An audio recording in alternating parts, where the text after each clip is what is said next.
Friendship is one of life's greatest treasures, but let's be honest, sometimes it can feel like walking a tightrope.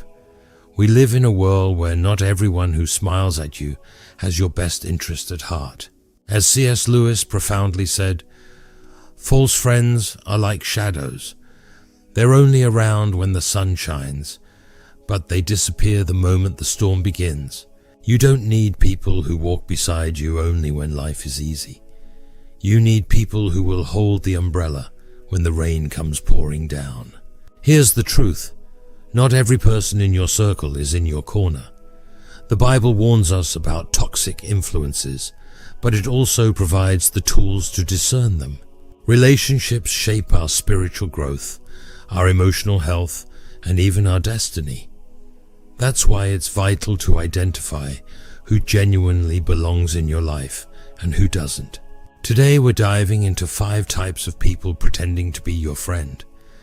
Each of these behaviors, whether subtle or obvious, can hinder your walk with God and rob you of peace.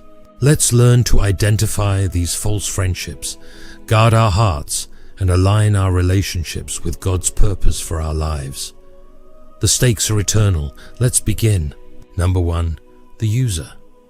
There's a certain kind of person who only shows up when they need something from you. They know your character, that you're kind, selfless, and willing to help.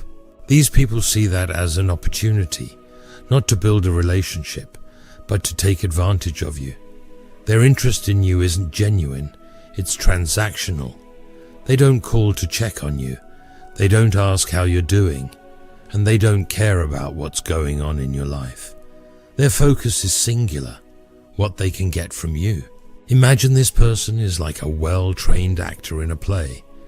They rehearse their lines perfectly, delivering just the right sob story to stir your heart.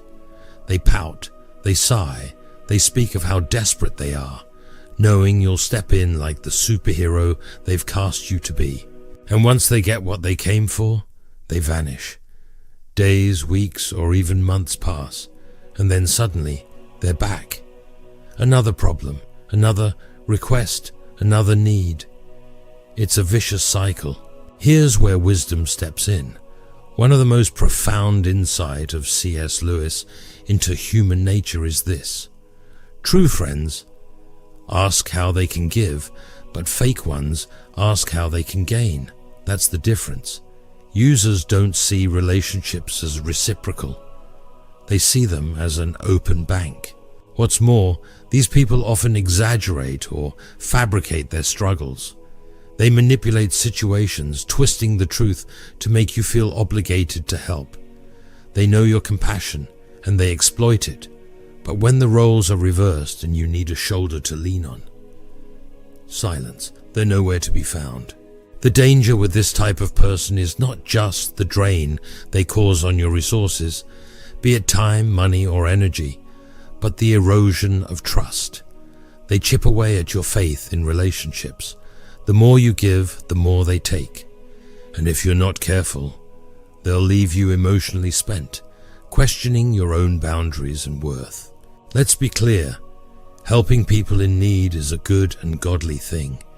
The Bible calls us to generosity and service. But there's a critical difference between helping someone out of love and enabling someone who habitually uses you. Users don't want partnership, they want dependency. These relationships become unhealthy because they're built on a foundation of selfishness. And as believers, we are called to love with wisdom, not naivety. Consider Jesus' example. He was compassionate, always helping those in need, but he also demonstrated discernment. He didn't let people exploit him or distract him from his mission. He knew when to withdraw, when to correct, and when to give without reservation. The hard truth is this: not everyone who comes to you deserves your help. It's not unkind to pause and pray for discernment before giving. It's not wrong to ask yourself, is this a genuine need, or is this person taking advantage of me? Discernment protects both you and them. Enabling selfish behavior only perpetuates the cycle, whereas a firm but loving boundary can redirect someone toward accountability. Here's another layer to consider. Users often operate out of a spirit of entitlement. They believe they're owed something, whether it's your time, your resources, or your attention. And when you finally draw a boundary, they may respond with anger or guilt-tripping, trying to manipulate you back into the role of provider. Don't fall for it. These individuals rarely, if ever, show gratitude. They might say thank you in passing, but their actions speak louder. They don't invest in your life, your struggles, or your successes. They don't ask how you're really doing, or make an effort to bless you in return. A healthy friendship isn't a scoreboard, but it is mutual. Users break that balance. So how do you guard yourself? The answer lies in wisdom and prayer. Proverbs 4:23 says, "Above all else, guard your heart, for everything you do flows from it." Guarding your heart doesn't mean shutting people out. It means being intentional about who you let in. Pray for discernment. Observe patterns, not just isolated incidents. When someone shows you who they truly are, believe them. If they only come around when they need something, and if they leave you feeling drained and used, it's time to reevaluate the relationship. Remember this: relationships are meant to reflect God's love, not diminish it. True friends sharpen and strengthen you, while users deplete and distract you. And if you're unsure how to respond, lean into God's wisdom. He promises to guide you when you seek Him. Number 2, the disrespectful. One of the clearest signs that someone isn't truly your friend is consistent disrespect. True friends honor your boundaries and treat you with dignity, but a disrespectful person will repeatedly cross the lines you've clearly drawn. Whether it's sharing your secrets after you've confided in them, belittling your feelings, or disregarding your requests, these actions reveal a lack of care for you as a person. When someone constantly disregards your boundaries, it's not accidental, it's intentional. You've probably encountered someone like this before. You've asked them, kindly but firmly, "Please don't do this. It hurts me." And what happens? They do it anyway. They may laugh it off, dismiss your feelings, or even turn it around on you, making you feel guilty for speaking up. It's like talking to a brick wall. No matter how many times you explain yourself, they keep crossing the line, as though your boundaries are an inconvenience to them. As C.S. Lewis once said, "Respect is the foundation of all relationships, and where there is no respect, there can be no true connection." If someone cannot respect you, they cannot truly value you. Their actions or lack of change prove that they don't see your worth. Disrespectful friends will often share your private struggles or secrets with others. You confide in them during a vulnerable moment, believing they care, but then you find out they've turned your pain into gossip. You feel betrayed, and rightly so. Someone who values you as a friend would protect your trust, not shatter it. Another hallmark of disrespect is a person's reaction when you try to set boundaries. When you express what's hurting you and ask them to change, they might react with defensiveness, anger, or even mockery. They may say things like, "Oh, you're too sensitive," or "I was just joking." These phrases aren't just dismissive, they're manipulative. They're meant to make you second-guess your feelings, as though you're overreacting. But here's the truth: your feelings are valid. Boundaries are not just healthy, they're biblical. Proverbs 22 verses 24 to 25 says, "Do not make friends with a hot-tempered person. Do not associate with one easily angered, or you may learn their ways and get yourself ensnared." In other words, some people's behavior is toxic, and if you let it go unchecked, it can begin to harm you too. A disrespectful person doesn't just test your boundaries. They often push you to your emotional limits. They poke, prod, and provoke, knowing that eventually you'll snap. And when you do, they play the victim, acting shocked at your reaction. It's a manipulative tactic meant to make you feel guilty while distracting you from the real issue, their behavior. This is why it's so important to believe people when they show you who they really are. Disrespect is not a one-time mistake, it's a pattern. And while it's natural to want to give people the benefit of the doubt, there comes a point where discernment must take precedence over blind grace. Think about this. Would you let someone walk into your home and destroy it over and over again? Of course not. So why allow someone to trample over your heart and mind repeatedly? Boundaries are there to protect the gift of relationship, not to hinder it. The Bible is clear that love does not rejoice in wrongdoing, 1 Corinthians 13:6. Disrespect is wrongdoing. It violates trust, breeds insecurity, and erodes the love a friendship is supposed to nurture. A friend who truly loves and values you will make an effort to change their behavior when you express how it affects you. A disrespectful person will ignore you, or worse, blame you. Here's another thing to keep in mind. Some people have a problem with boundaries because they see you as a doormat. They assume they can say whatever they want to you, however they want, without consequences. But God didn't create you to be walked on. He created you to stand firm in His truth. When you set boundaries, you're honoring the person God made you to be. Disrespectful people often disguise their behavior as humor or just being real. But pay attention to how you feel after interacting with them. Are you uplifted, or do you feel drained and diminished? A true friend will pour life into you. A disrespectful one will drain it out of you. Ultimately, a lack of respect reveals a lack of love. If someone consistently disrespects you, they don't see you as someone worth cherishing. And if they don't see your worth, you need to ask yourself, why am I keeping this person in my life? Disrespect isn't love, it's control, manipulation, and selfishness in disguise. A real friend will respect your voice, your boundaries, and your heart. And if someone can't do that, it's time to re-evaluate the relationship. Number 3, the unreliable. A true friend is someone you can count on, but an unreliable person will constantly let you down. They're the ones who always have big promises, grand words, and confident assurances, but when it's time to follow through, they're nowhere to be found. Their actions rarely match their words, leaving you disappointed and questioning their sincerity. At first glance, they may seem genuine.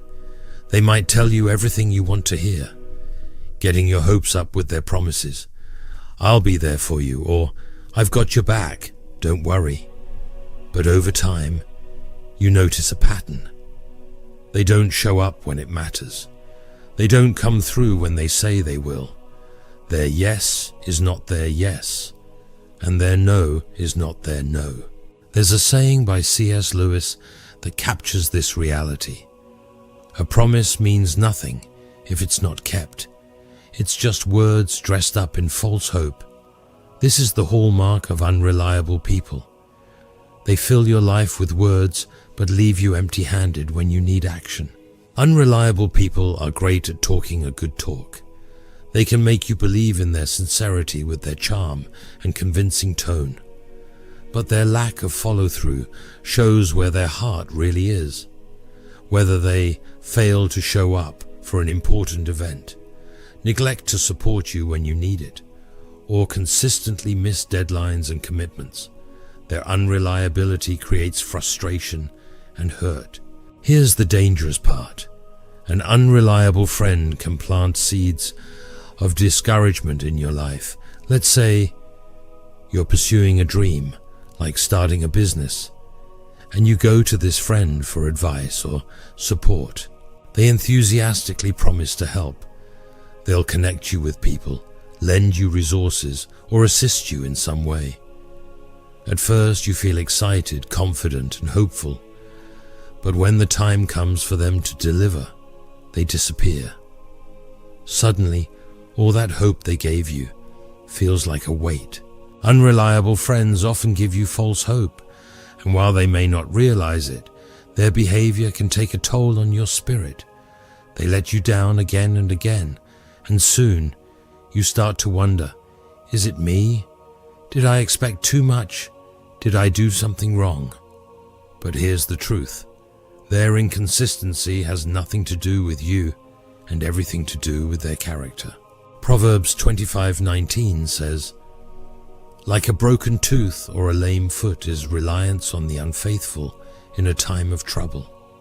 The imagery here is powerful. Just like a broken tooth can't bear weight, an unreliable friend can't carry the responsibilities of friendship. They're unstable, and relying on them can lead to deeper hurt. Unreliability isn't just about failing to keep promises. It's about a deeper issue of trust. When someone consistently doesn't follow through, they send a message. Your needs don't matter enough to me to make an effort. Even if they don't mean to communicate this, their actions, or lack thereof, speak louder than their words. One of the most frustrating things about unreliable people is that they often make themselves look good by saying the right things. They might say, "Oh, I wanted to help you, but I've just been so busy." Or, "I had every intention of showing up, but something came up." These excuses may sound reasonable, but over time they reveal a pattern of behavior. True friendship isn't about intentions, it's about action. Unreliable friends don't just let you down. They can also waste your time and energy. You end up waiting on them, depending on their promises, only to realize later that you could have moved forward without them. They create unnecessary roadblocks in your life, not because they're malicious, but because they lack the maturity and responsibility to be dependable. Here's another layer. Sometimes unreliable people enjoy seeing you let down. They may not even realize it, but their behavior feeds into their insecurity. By failing you, they feel a strange sense of control. It's almost as if they find comfort in watching you struggle, because it makes them feel less alone in their own chaos. This is why discernment is so critical in relationships. Ask yourself, is this person truly reliable, or do they constantly disappoint me? Are their promises empty, or do they match their words with actions? The Bible reminds us that friendship is a sacred trust. Ecclesiastes 4 verses 9 to 10 says, "Two are better than one, because they have a good return for their labor. If either of them falls down, one can help the other up. But pity anyone who falls and has no one to help them up." A reliable friend is someone who lifts you up, but an unreliable one will leave you to pick up the pieces alone. Number 4, the uninterested. Another clear sign that someone isn't truly your friend is their complete lack of interest in your life. Friendship is a two-way street, built on mutual care and effort. But when someone shows no genuine curiosity about who you are, what you're going through, or what you're celebrating, they're not invested in the relationship. Their disinterest is loud, even if it's unspoken, and over time it leaves you feeling invisible and undervalued. You might recognize this type of person. Every time you reach out, you're the one putting in all the effort. You're the one asking how they're doing, checking in on their needs, and celebrating their milestones. But when it's your turn, when you're the one with exciting news or a difficult struggle, they're uninterested. They don't ask questions. They don't celebrate your victories. They don't grieve your losses. As C.S. Lewis once said, "A real friend listens even when the story isn't about them." The uninterested person fails this test because they're only present when the spotlight is shining on their life. They want attention, but they don't offer it in return. One of the most painful parts of this dynamic is the one-sided effort. You might find yourself bending over backward to maintain the relationship, constantly reaching out or initiating plans, only to be met with apathy. It's draining to pour yourself into someone who has no intention of pouring anything back into you. Over time, it starts to feel like you're talking to a wall. This type of person often reveals their disinterest through subtle cues. For instance, when you share good news, maybe you've gotten a promotion, achieved a personal goal, or experienced a breakthrough in life, they're indifferent. Instead of celebrating with you, they give you a quick, "That's nice," or change the subject entirely. Their lack of enthusiasm speaks volumes. Conversely, if you're going through a hard time, they might offer superficial concern, but never follow up. They might say, "I'm so sorry to hear that," but you'll never get a call or text asking how you're holding up later. Their interest is shallow, fleeting, and often performative. Sometimes their disinterest is masked by jealousy or insecurity. They may not celebrate your victories because your success makes them feel inadequate. Instead of rejoicing with you, as true friends should, they pull back, showing even less interest. It's not about you. It's about what your progress stirs up in them. The Bible reminds us of the mutuality that should exist in friendships. Romans 12:15 says, "Rejoice with those who rejoice, mourn with those who mourn." A true friend engages with your joys and your sorrows. They walk alongside you, fully present in the highs and lows. An uninterested person does the opposite. They detach, leaving you to celebrate or grieve alone. Another way this type of person shows their disinterest is through subtle signs of annoyance. You might notice that whenever you're excited about something, they seem irritated. They roll their eyes, give half-hearted responses, or act as though your excitement is a burden to them. Pay attention to these cues. Actions often reveal more than words. The uninterested person also avoids getting to know you on a deeper level. They don't ask meaningful questions about your life, your dreams, or your struggles. Their lack of curiosity communicates that they don't truly care. They might engage in surface-level conversations, but they shy away from anything that requires emotional investment. Over time, this kind of relationship can take a toll on your emotional health. You might find yourself feeling unimportant, wondering why your efforts aren't reciprocated. But here's the truth. Their lack of interest says more about them than it does about you. Their inability to invest in others stems from their own selfishness or emotional immaturity. So what can you do? First, recognize the pattern. Don't ignore the signs or make excuses for their behavior. Proverbs 27:17 reminds us, "As iron sharpens iron, so one person sharpens another." Friendships are meant to challenge, encourage, and strengthen us. If a person consistently shows no interest in your life, they're not sharpening you. They're dulling the relationship. Second, stop chasing their attention. Friendship should never feel like a one-sided performance. If you're the only one trying to make the relationship work, it's not a friendship. It's a drain on your spirit. Finally, pray for discernment. Ask God to help you see the relationship clearly and guide your response. Number 5, the competitor. One of the most toxic kinds of friend is the one who views you as competition instead of a companion. Instead of celebrating your victories, they see them as challenges. Instead of walking beside you, they're always trying to get ahead of you. This person thrives on comparisons and is constantly measuring their success against yours, whether it's in career, family, finances, or even something as small as your hobbies or appearance. At first, their competitiveness might seem harmless, maybe even playful, but over time you notice the pattern. Every time something good happens in your life, they try to one-up you. If you tell them about a promotion, they immediately talk about their raise. If you're excited about a new car, they make sure to tell you about their more expensive one. Their behavior reveals that they're not truly happy for you. They're focused on staying ahead of you. As C.S. Lewis once said, "Jealousy in friendship is not a sign of love, but a reflection of insecurity." The one who competes with you is often at war within themselves. Their issue isn't you, it's their own self-doubt and fear of being left behind. The competitor friend watches your life closely, not because they care, but because they're keeping score.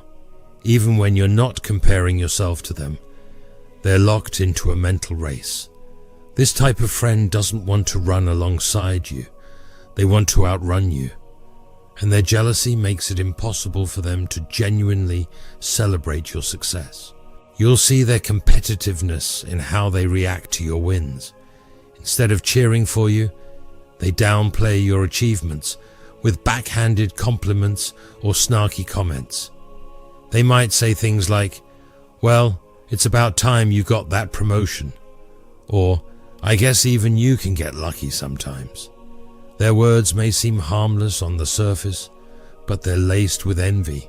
Another sign of a competitive friend is their subtle, or not so subtle, attempts to outshine you. It could be anything. They'll point out that their house is bigger, their job is better, or their family is more successful. Even in the smallest things, like fashion or fitness, they'll find ways to elevate themselves at your expense. They're not focused on celebrating life with you. They're obsessed with proving they're ahead.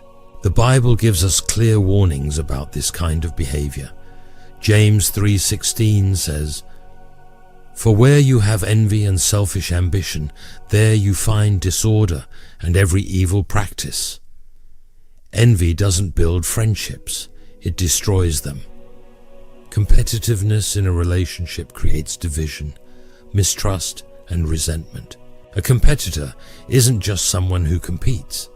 They're someone who tries to diminish you in the process. Pay attention to their reactions when you're confident or happy. Do they encourage you, or do they subtly try to tear you down? They might say things like, "You're not all that," or "Don't get ahead of yourself." These comments aren't just words. They're attempts to chip away at your confidence. It's important to note that their competitiveness is rooted in insecurity. Often these individuals feel threatened by something they see in you, your confidence, your talents, or your accomplishments. They measure their worth by comparison, so when you excel, they feel smaller. It's not about you. It's about their own inner struggles. But here's the thing. Their insecurity isn't your responsibility to fix. You can't live your life trying to shrink yourself to make someone else feel bigger. True friends don't need you to dim your light so they can shine. This competitive spirit can also show up in their mannerisms. Watch their body language when you share good news. Do they roll their eyes, give a fake smile, or avoid making eye contact? Sometimes their true feelings are written all over their face, and when you're not looking, they may be watching you with a critical or envious gaze. The danger of keeping a competitor in your circle is that it can subtly affect you. Over time, you might find yourself second-guessing your success, feeling guilty for celebrating your wins, or even holding back from sharing good news.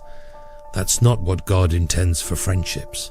Proverbs 27:17 says, "As iron sharpens iron, so one person sharpens another." A true friend sharpens you, challenges you in love, and celebrates your victories, not competes with them. If you find yourself in a relationship with a competitor, ask yourself, does this person add to my life or drain me? Do they celebrate me Or do they compete with me? The answers will reveal the truth about the relationship. Not everyone who enters your life deserves to stay in your inner circle. Whether it's the user, the disrespectful, the unreliable, the uninterested, or the competitor, these types of people drain more than they pour. Friendships are a gift from God meant to encourage, sharpen, and build us up in love. When we allow toxic relationships to linger, they can distract us from our purpose and even harm our walk with God. The Bible calls us to be discerning in our relationships. Proverbs 13:20 reminds us, "Walk with the wise and become wise, for a companion of fools suffers harm." True friends reflect God's love by respecting boundaries, keeping their word, celebrating our victories, and walking alongside us in life's struggles. Let this message encourage you to examine your friendships with grace and wisdom. Ask God to guide you in maintaining relationships that honor Him and letting go of those that do not. Protect your heart, but keep it open to those God sends to bless and grow you. Heavenly Father, thank you for the gift of friendship. Help us to discern the relationships in our lives. Give us the wisdom to nurture godly connections and the courage to step away from toxic ones. Teach us to love like you, with grace and truth.